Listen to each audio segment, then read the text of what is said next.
గే అంటే చాలు look change అయిపోతుంది. ఎందుకురా భయం? వాళ్ళు కూడా మనలాగే మనుషులే. వాళ్ళకి హార్ట్ ఉంది, బ్రెయిన్ ఉంది, ఫీలింగ్స్ ఉన్నాయి, ఎమోషన్స్ ఉన్నాయి, టాలెంట్ ఉంది, అన్నీ ఉన్నాయి. కానీ సొసైటీ మాత్రం వాళ్ళని యాక్సెప్ట్ చేస్తలే.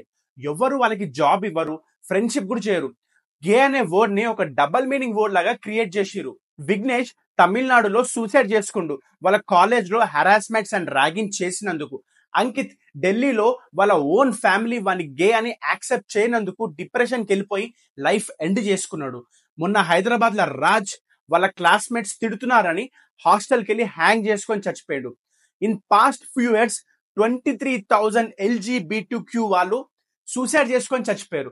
అందులో ఎక్కువ గే యూతే ఉంది. వీళ్ళందరూ ఎందుకు చచ్చిపోతున్నారు? కేవలం వీళ్ళని సొసైటీ యాక్సెప్ట్ చేయకపోవడం వల్లనే. గే అంటే వీక్ కాదు మచ్చా. చాలా మంది గేస్ వరల్డ్ క్లాస్ లో సైంటిస్టులు, రైటర్స్, ఆర్టిస్టులు ఉన్నారు. వరల్డ్ వార్ లో నాజీ కోడ్ ని డీకోడ్ చేసింది Alan Turing. Is a gay. Society వాళ్ళని యాక్సెప్ట్ చేయకపోతే ఎక్కడికి వెళ్తారు?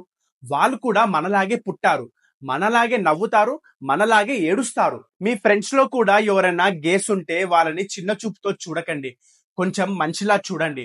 Respect them, love them, support them. ఇది రీల్ కాదు, ఇది రియల్. జై హింద్.